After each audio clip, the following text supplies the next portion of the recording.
Mr. Teneve, you explained that Robinhood restricted transactions in certain securities to meet demands coming from your clearinghouse.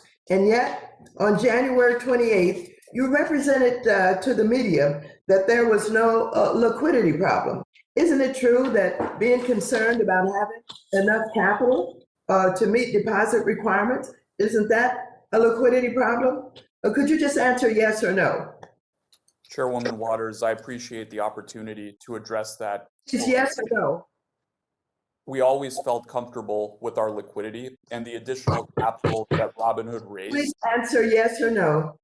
We always felt To get comfortable through with my our 5 liquidity. minutes, I don't have time. I just need a yes or no answer.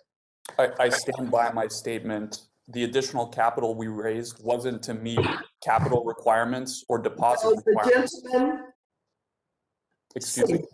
I'm reclaiming my time.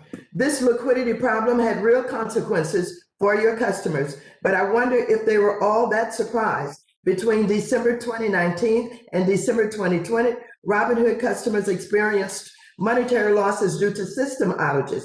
Customer accounts were reportedly compromised. The firm repeatedly failed to testify its best execution obligations, and it misled its customers regarding its revenue sources. It seems retail investors often get a bad deal at Robinhood. Mr. Teneve, also, while you testified today that, quote, Robinhood's customers benefit greatly from payment for order flow, quote unquote, in December 2020, the SEC charged Robinhood for not disclosing that it was getting paid to send customer trades to Citadel Securities and other market makers, and for not seeking the best terms for its customers' orders. Robinhood provided such inferior trade prices, it cost your customers over $34 million.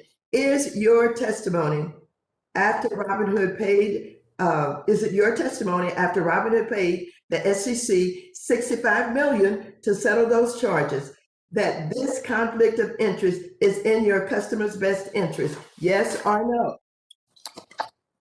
Chairwoman Waters, first, let me say regulatory compliance is at the center of everything that we do. We've made mistakes in the past. I'm not claiming that I'm perfect. Answer yes or no to that question.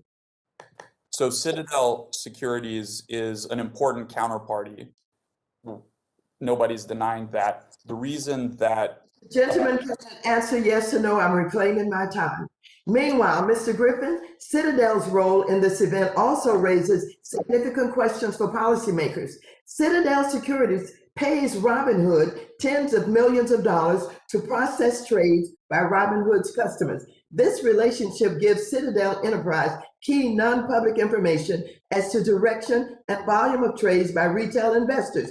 Your firm makes use of private exchanges called dark pools and other off-exchange trading to trade large sizes without moving the market against you. In fact, at some point last month, 50% of all trades occurred in dark pools or via OTC off-exchange trades. Your business strategy is designed intentionally to undermine market transparency and skim profits from companies and other investors. One problem, though, Mr. Griffin, is that we don't really know how central your firm has become to the capital markets. Mr. Griffin, does Citadel handle 47% of the US listed retail volume? Please, yes or no? Excuse me, Chairman Waters, what percentage? I couldn't hear that number. 47%. So, Chairman Waters, to the best Yes of or my knowledge, no? so the odd, to the best of my knowledge, we handle in excess of roughly 40% of all retail volume. Thank you very much for reclaiming my time. Mr. Griffin, on January 27, did Citadel execute 7.4 billion shares for retail investors, which would be more trades than the average daily volume of the entire United States equities market in 2019? Yes or no?